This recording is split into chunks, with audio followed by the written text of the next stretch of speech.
Bonjour et bienvenue sur la chaîne. J'ai l'honneur de recevoir aujourd'hui Abdoulba qui est juriste. Nous allons parler de la nouvelle constitution. Comme vous le savez, ce dimanche, nous avons un référendum en Guinée pour savoir oui ou non si la constitution sera adoptée. Bonjour Abdoul, comment vas-tu? Bonjour Mamadou Hiro, je vais bien et toi? Ah, écoute-moi, je vais bien. Super, Hmm. merci de cette invitation. C'est à la fois un honneur et un plaisir pour moi d'échanger dans ce cadre. Mhm. Et voilà, j'espère que ça va être un échange très intéressant pour les personnes qui nous regardent. Je l'espère bien et d'ailleurs, nous sommes bien partis pour produire quelque chose de grandiose. Merci.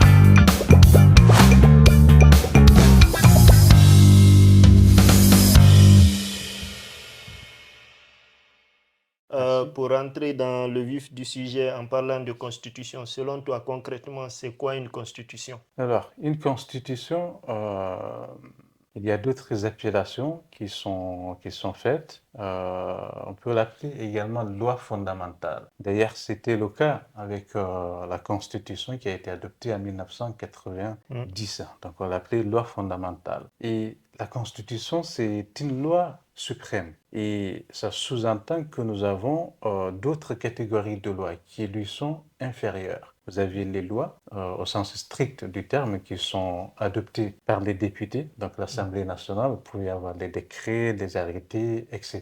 Donc elle est au sommet de la pyramide.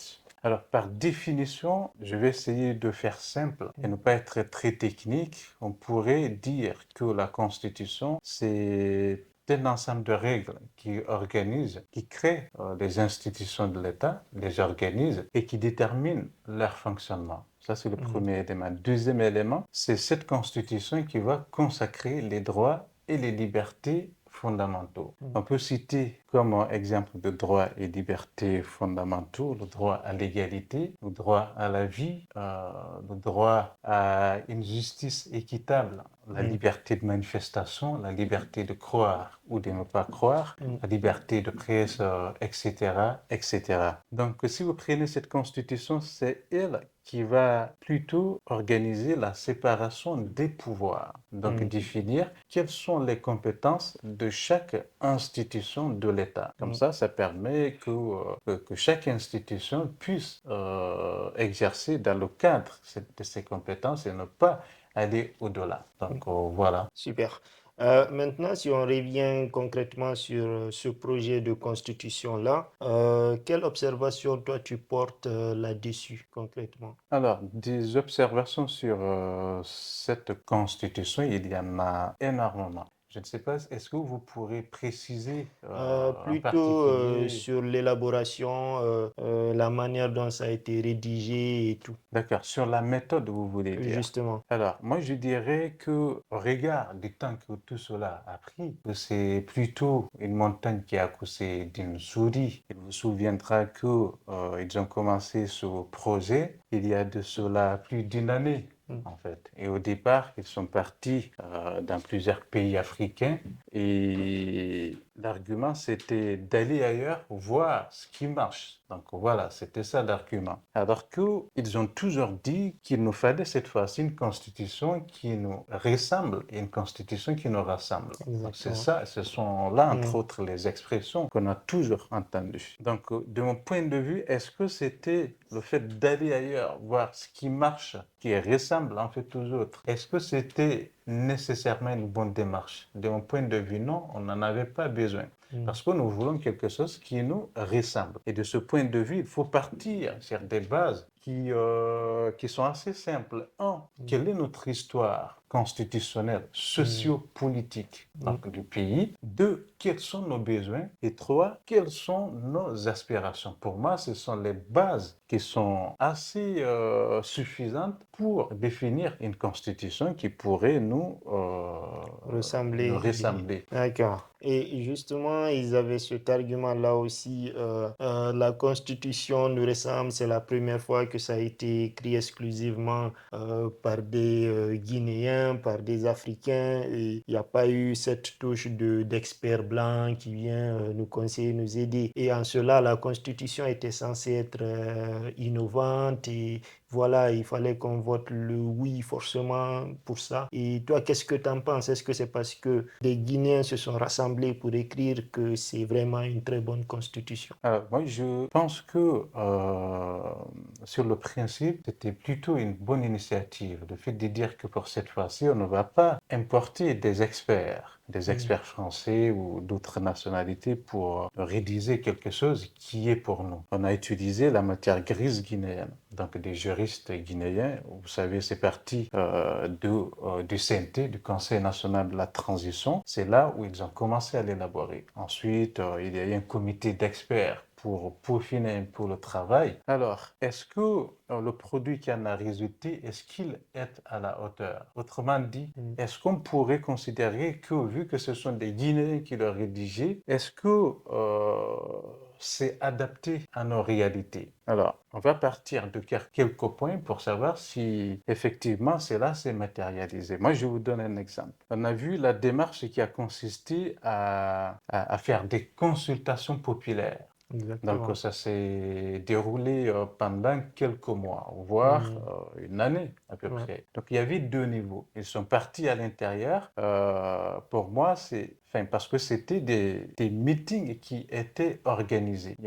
C'était très cérémonieux. Pour moi, ce n'était pas un cadre qui pouvait permettre une consultation effective de la population. Pour moi, ce n'était pas adapté. Pourquoi? Parce que j'imagine que, vous savez, la population guinéenne, nos concitoyens, moi, j'imagine qu'il y en a beaucoup qui sont dans les campagnes. Vous voyez, alors que là, on est parti que juste dans les centres-villes pour dire qu'on a fait une consultation. Sur quelle base? Comment ils l'ont fait? Exactement. Vous voyez, Ouais. moi, j'aurais préféré, par exemple, qu'ils puissent mettre en place un procédé d'enquête sur la base d'un questionnaire. Vous voyez ce qui s'est passé dans le cadre du recensement. Ils sont partis dans chaque famille avec un questionnaire, des agents de l'État pour poser des questions afin de faire le recensement pour avoir le fichier de tous les Guinéens. On est d'accord? Ouais. On pouvait, de mon point de vue, on pouvait utiliser le même procédé à l'intérieur, surtout dans les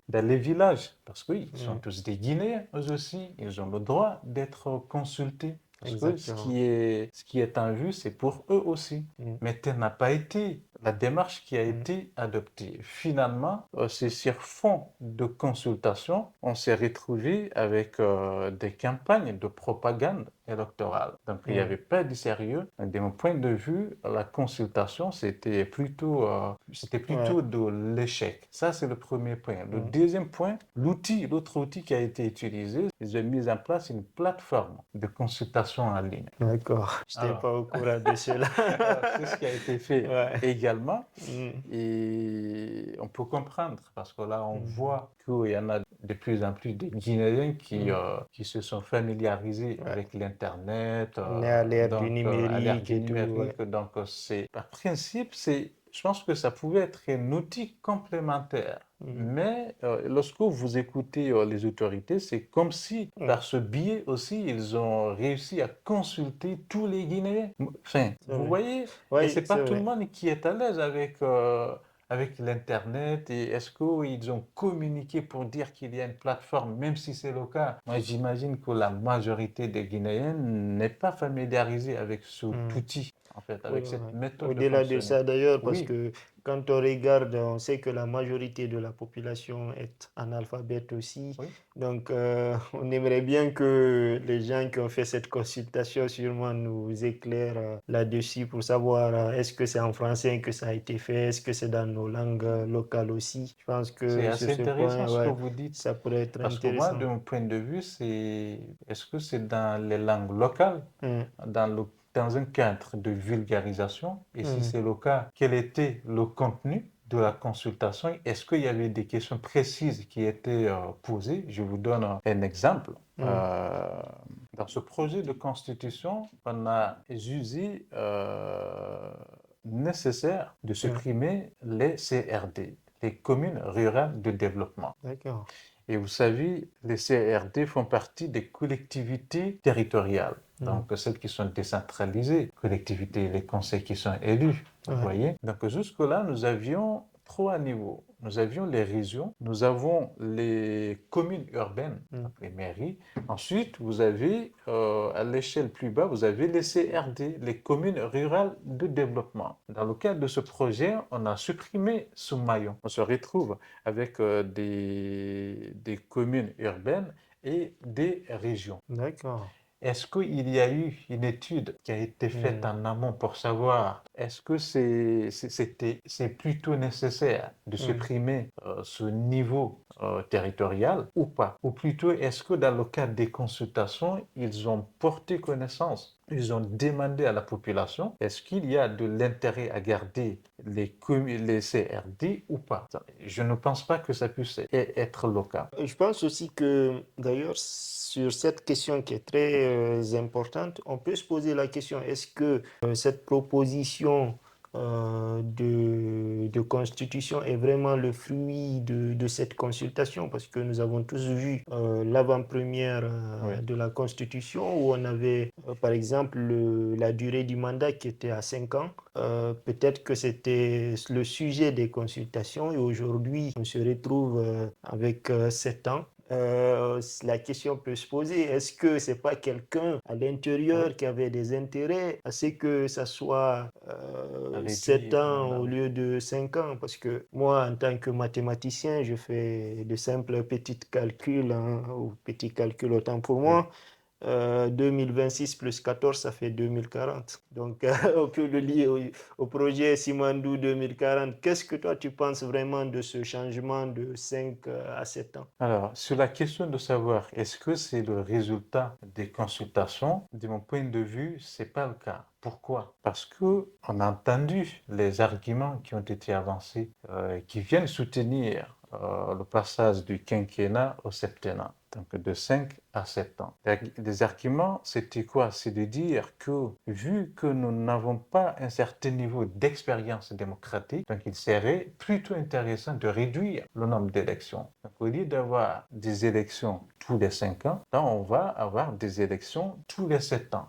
Donc ça, c'est un premier argument. Le deuxième argument, c'est un argument budgétaire, financier. Donc, vu que c'est tous les 7 ans et non 5 ans, c'est un paramètre qui va nous permettre d'économiser. D'accord. Mais pour moi, c'est des arguments qui ne tiennent pas route. Parce que ce que l'on donne, ce que l'on retire par cette main, on donne par l'autre. C'est-à-dire quoi? Si vous prenez ce projet, je donne juste un exemple. Vous avez la création d'une nouvelle institution qui n'est pas des moindres. C'est le Sénat. On a créé le Sénat. Exactement. Et au-delà du Sénat, on a créé d'autres institutions également. Et en même temps, on vous fait part de ce souci d'économie. C'est vrai. Lorsque l'on sait que si vous prenez un Sénat, combien ça pourrait coûter le fonctionnement, moi je pense que c'est tout sauf une réduction d'économie. D'ailleurs,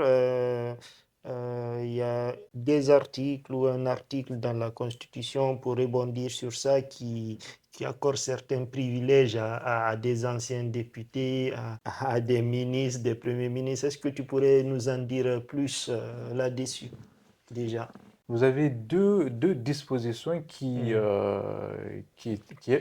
traitent en fait de ce sujet. Il y a les dispositions qui prévoient ces avantages et ces privilèges aux anciens présidents et leurs conjoints. Ensuite, vous avez les dispositions qui prévoient ces avantages et ces privilèges au profit des anciens premiers ministres et ceux qui ont été aussi présidents des institutions de la République. Alors, moi, je pense que pour un pays qui est le nôtre, on ne devrait pas en être là. Prenons un pays comme la France. C'est une question qui est sur la table actuellement. Exactement. Ça a été dénoncé pas mal de fois, souvent c'est remis en cause. Ils sont en train de voir comment réduire en fait les privilèges accordés aux personnalités qui occupent les hautes fonctions de l'État. Tout ça pour faire des économies parce qu'ils se rendent compte, bien entendu, que c'est des dépenses qui sont énormes. Et prenez un pays comme le nôtre. C'est un pays qui fait des endettements pour même faire des dépenses de fonctionnement, à savoir pour payer des fonctionnaires. Parfois, on est obligé d'aller faire des prêts auprès des institutions internationales. Alors que, en principe, lorsque vous faites des prêts auprès des institutions internationales, ça doit être plutôt pour faire des dépenses d'investissement. Alors que nous, on en est encore à ne pas être capable de produire suffisamment de ressources internes pour que le budget qu'il soit à la hauteur, qu'il n'y ait pas un déficit budgétaire aussi énorme. Et pour combler ce déficit, on est obligé d'aller emprunter ailleurs. Et pour un pays qui est à ce niveau, est-ce que l'on peut se permettre d'élargir les dépenses en fait de l'État? Parce que c'est énorme. Et un autre point qui est important, parce que ça matérialise un peu le copier-coller, le mimétisme juridique. Ils ont vu ça dans des constitutions des pays qui ont un certain niveau de développement et ils se sont dit pourquoi nous aussi on ne le ferait pas. Sauf qu'on n'est pas dans les mêmes situations. Si vous prenez un pays comme la France, la première dame de la République, elle a parfois une certaine fonction. Vous voyez, il y a des missions d'intérêt général sur lesquelles elle s'aligne parfois. Donc, autrement dit, elle travaille. Elle travaille. Vous voyez? Donc, ça rend service à l'État. Donc, on peut comprendre.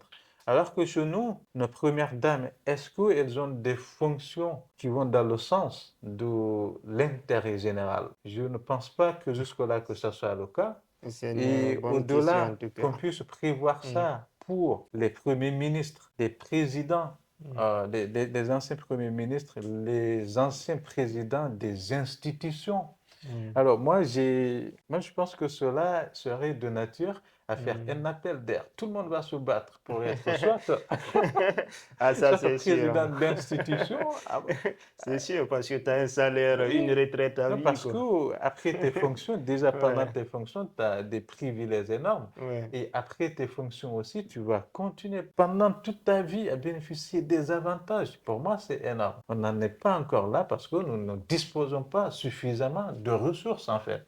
Nous manquons énormément d'équipements publics. On n'a pas d'école, on n'a pas de routes, on n'a pas d'hôpitaux. Avec toute cette situation de crise, et pour moi, le fait de construire une école, un hôpital, refaire le réseau routier, pour moi, ça pourrait être plus utile que d'accorder des privilèges et des avantages à des anciennes Effectivement, personnalités de l'État. ton argument s'entend, mais à ton argument, certains rétorquent que non, le pays est un pays appauvri. Ce n'est pas D'accord? un pays pauvre. Qu'est-ce que tu réponds à cela? Ah, c'est facile, c'est un argument facile. C'est facile parce que Ouais. lorsque l'on dit que le pays il est riche, cette richesse elle est où? Et elle est dans le sol et le sous-sol. On est d'accord? Ouais, On n'en est effectivement. pas encore là. Ça veut dire que c'est pas de la disponibilité immédiate que nous avons. On est d'accord? C'est vrai. Je suis tout à fait d'accord que, au regard de toutes ces potentialités, on pourrait en faire quelque chose pour devenir un pays riche. Mais on n'en est pas encore là. Il faut être dans le concret, dans le réaliste. En tout cas, Voilà. c'est Il ne faut vrai, pas la dans question se l'hypothèse. pose d'autant plus que ces personnes qui seront élues seront payées sûrement grâce aux impôts des gens. Donc, est-ce que c'est vraiment légitime d'être quelqu'un qui sera payé à vie grâce à l'effort des autres, grâce au travail des autres? La question se pose vraiment. Donc, comme tu as dit, je pense qu'à partir de maintenant, il faut qu'on se motive pour être des présidents de Tout le monde Sénat, va des... se battre pour Ouais. être président d'une institution, être Exactement. premier ministre. Pour rebondir sur une autre partie, la Constitution renforce certains droits, c'est des droits fondamentaux, notamment le droit à une couverture de santé Ouais, universelle, à l'école obligatoire entre 5 et 17 ans, ou même le droit à un travail, et l'État est obligé de te trouver un logement ou un ouais. stage.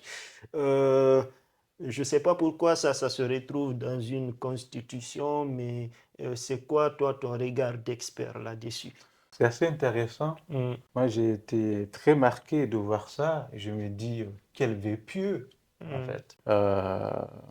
Je pense qu'il faut revenir au texte pour essayer de faire une lecture des dispositions. Lorsque vous lisez les dispositions qui prévoient le droit à un logement décent, un emploi décent, une couverture santé universelle, à l'école obligatoire de 5 à 17 ans, la liste elle est assez longue. Les dispositions, lorsque vous faites une lecture, vous vous apercevez que il est dit que l'État crée les conditions d'exercice de ces droits. Ça veut dire quoi? Ça veut dire derrière, c'est une obligation désormais. Dès lors que cette constitution va entrer en vigueur, ça sera une obligation pour l'État de créer les conditions d'exercice de ces droits. Ça sous-entend quoi? Ça sous-entend que vous et moi, si demain nous manquons d'un logement décent, d'un emploi décent, d'une couverture santé universelle, on pourrait attaquer l'État en justice et faire valoir nos droits. Donc, on pourra engager la responsabilité de l'État parce que l'État n'a pas créé les conditions d'exercice pour nous permettre de bénéficier effectivement de ces droits. Alors, une parenthèse. Pour cette fois-ci, on a été assez inventif aussi. Là, c'est le génie guinéen, en fait, qui s'est révélé. Le génie du législateur guinéen qui s'est révélé.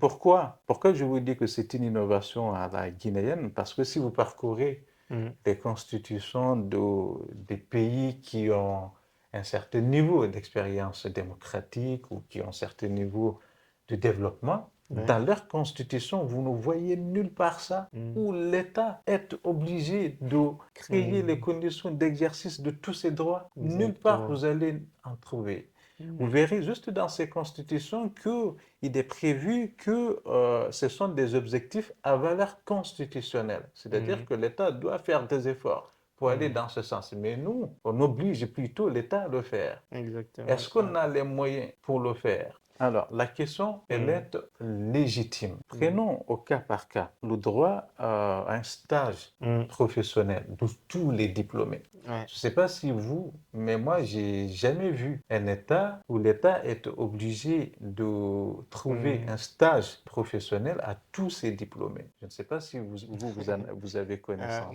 Moi, j'avais galéré. J'avais galéré pour le trouver, mais bon, j'espère que pour les prochains, en tout cas, ils pourront attaquer l'État. Parce que l'État doit se préparer. Comment l'État va faire? Est-ce que l'État va créer suffisamment d'activités pour permettre à tous ici d'obtenir un emploi professionnel ou l'État va plutôt favoriser la création ou plutôt l'entrepreneuriat privé pour qu'il y ait de plus en plus d'entreprises qui vont s'installer et aller faire du partenariat avec le privé afin de permettre aux jeunes d'obtenir un stage professionnel. La question elle se pose. Si nous prenons le droit à un logement décent, comment l'État va faire? Ça veut dire que l'État pourrait demain construire suffisamment de logements sociaux pour permettre à chacun d'avoir un logement décent? Ou comment l'État va faire? Vous voyez, c'est au niveau de la mise en œuvre où la question elle est ça revient même légitime. à la question que tu avais posée bien avant. L'État n'a pas suffisamment de ressources. Les recettes fiscales ou l'argent qui rentre sûrement n'est pas énorme. Comment ça va se passer? En tout cas, moi, dans tout ça, ce que je vois, c'est que l'État va créer de l'emploi. Les avocats ne seront pas au chômage. Alors, le plus ahurissant, de mon point de vue, c'est la couverture santé, la couverture universelle de santé. On est d'accord? C'est vrai. Comment on va faire? Est-ce que ça veut dire que dans tous les villages, vous avez pas mal en fait de nos coins reculés qui n'ont même pas un centre de santé? Alors comment on va faire pour rétablir en fait l'égalité par rapport à ces équipements publics? Donc il va falloir que l'État construise beaucoup plus de centres de santé, d'hôpitaux. Ça c'est un, deux pour la couverture médicale. Enfin, pour la couverture santé universelle, est-ce que ça veut dire que moi je vais avoir une assurance gratuite? Est-ce que c'est le cas ou pas? C'est une bonne question. Alors, il n'y a pas de précision. Il n'y a pas de précision. Je vois. En tout cas, On est au paradis, donc tout va être gratuit. Mais c'est vrai que la question se pose parce que même quand on regarde des pays socialistes, ou même des pays qui font un peu du socialisme à la française, hein, on voit que la sécurité sociale, elle est décriée. Ouais. Donc la question, c'est comment ça va se passer. C'est une bonne question. Il faut le rappeler aussi, si je ne me trompe pas Oui. bien, ça fait un bon moment que l'État n'oriente plus des gens en médecine.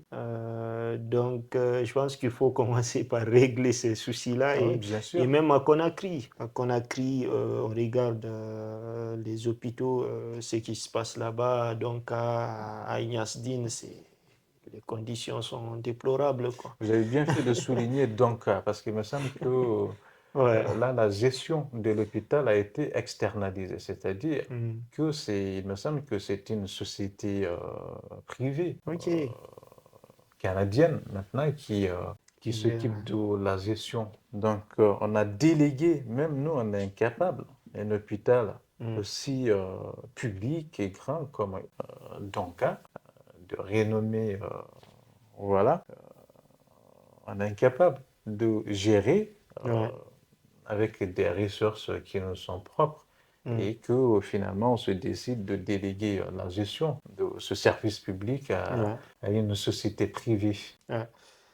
Pour revenir un peu sur la Constitution, on a l'article 74 Oui. qui accorde une certaine immunité, je pense, civile et pénale aux anciens présidents. Qu'est-ce que toi tu en penses de cela? Alors, j'avoue que c'est un article qui a fait couler beaucoup d'encre, Mm. qui a fait beaucoup parler. Ouais. Euh, il semblerait que sa rédaction est un tout Mm. petit peu ambiguë. D'accord. Alors, l'article, moi j'aimerais bien qu'on revienne au texte, donc à Mm. l'article. Alors, l'article 74, le deuxième alinéa. Mm. Les anciens présidents de la République jouissent d'une immunité civile et Mm. pénale pour les actes accomplis dans l'exercice régulier de leurs fonctions. Je répète, les anciens présidents de la République jouissent d'une immunité civile et pénale pour les actes accomplis dans l'exercice régulier de leurs fonctions. Alors Ok. là, il y a deux groupes en fait. Mm. Pour les uns, Mm. c'est une immunité, c'est plutôt accorder une impunité au président de la République. Vous D'accord. voyez, c'est que c'est plutôt, on consacre là une sorte d'impunité et d'impunité Ouais. pour toutes les infractions ou voilà, toutes les violations de la loi que les anciens présidents de la République Mm. qu'ils ont commis dans l'exercice de leurs fonctions. Alors, pour d'autres, et c'est l'argument qui a été avancé par des responsables de la transition, c'est de dire que c'est important de prévoir cela parce que ça pourrait inciter le président en exercice de passer le flambeau, donc de ne pas confisquer le pouvoir. D'accord. Donc ça sous-entend que certains, ils vont s'agripper au pouvoir parce qu'ils savent qu'après avoir commis des crimes, ils seront poursuivis après. Donc l'exemple qui revient souvent, c'est Alpha Condé. Ouais. Donc on disait qu'il ne voulait pas partir parce qu'il y a eu Mm. de cas de violation Ouais. de la loi dans le cadre des manifestations Mm. avec des dizaines de morts et que cela pourrait le rattraper quand il doit partir. Ouais. Donc, eux, ils ont trouvé ce génie de dire qu'il faut prévoir cette disposition pour faciliter, Mm. donner une porte de sortie au président. Alors, quelle D'accord. est ma lecture de cette disposition, ou plutôt de Mm. cet article? Pour moi, il n'y a pas de débat. Je ne pense pas qu'on puisse parler là d'une sorte d'impunité pour des crimes commis par les anciens présidents. Pourquoi? Parce qu'il est dit pour les actes accomplis dans l'exercice régulier de ses fonctions. Pour moi, il n'y a D'accord. pas de poursuite si vous exercez de manière régulière. Si les actes que vous avez accomplis dans le cadre de vos fonctions étaient faits de manière régulière, la question ne se pose pas. En fait, Ah, d'un point d'accord. de vue, il y Oui. a une mauvaise interprétation de ces dispositions qui fait que ça a pris des envolées. Mm. J'ai rien compris. Mais peut-être que c'est moi qui me trompe. Mais pour moi, lorsque l'on dit des actes accomplis dans l'exercice régulier, si vous exercez de manière régulière, ça veut dire que c'est dans la conformité à la légalité. Ouais. C'est pas de manière irrégulière. On ne va pas poursuivre pour ça. Et par Ouais. conséquent, moi je dirais que c'est une disposition unique inutile. C'est inutile comme Hmm. disposition. Ça s'appelle des dispositions superfétatoires. Donc, c'est juste une disposition cosmétique, de mon point de D'accord, vue. ok.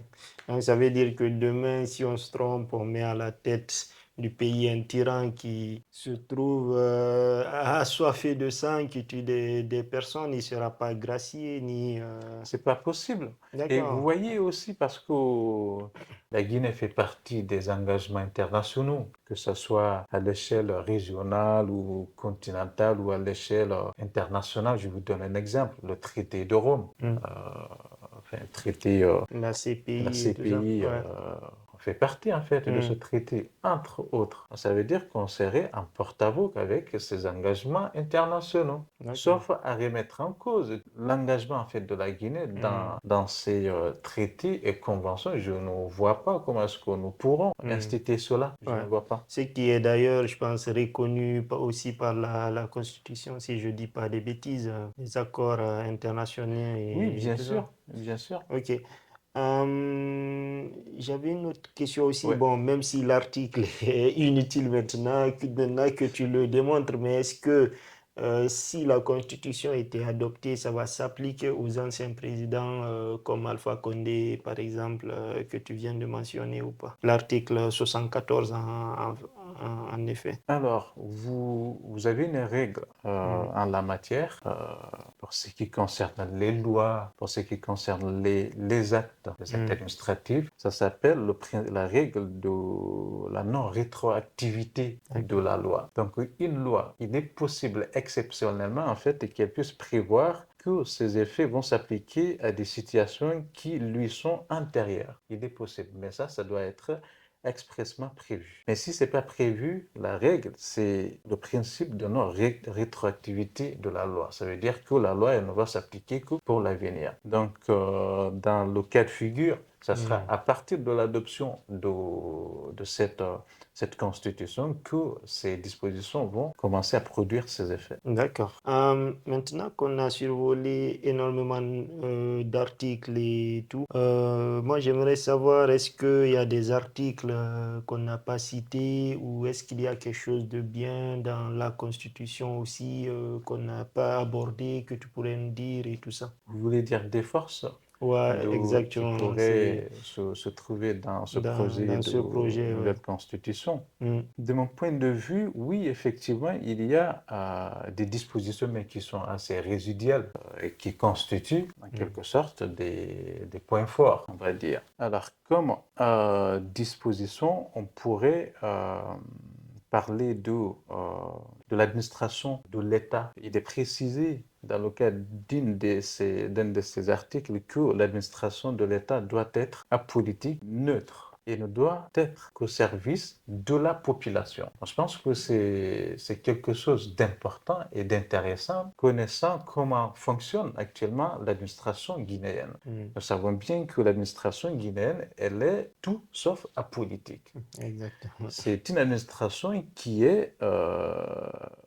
qui ne fonctionne pas avec neutralité et qui est tout le temps partiale et qui est au service des projets politiques personnels. On a vu ce qui se passe parfois, même lorsque le président se déplace pour aller à l'intérieur du pays. Parfois, il n'y a pas du tout de service public ouvert. Tout le monde Hmm. vient pour l'accueil du président de la République. Parfois, vous voyez des enfants même dans des Hmm. écoles qui sont fermées et tout le monde est invité à venir participer à la cérémonie d'accueil du président de Exactement. la République. Ouais. Vous voyez, Hmm. dans tout son fonctionnement, l'administration, elle est tout sauf impartiale. Hmm. Donc, de telles dispositions sont assez intéressantes. Mais encore faudrait-il que, d'un point de vue de mise en œuvre, que cela soit effectif. Mais le fait de le prévoir et de prendre des dispositions pour que ça puisse être effectif, je pense que ça pourrait être dans l'intérêt du pays. Ouais, même, et ça se voit même aussi avec la campagne pour le oui,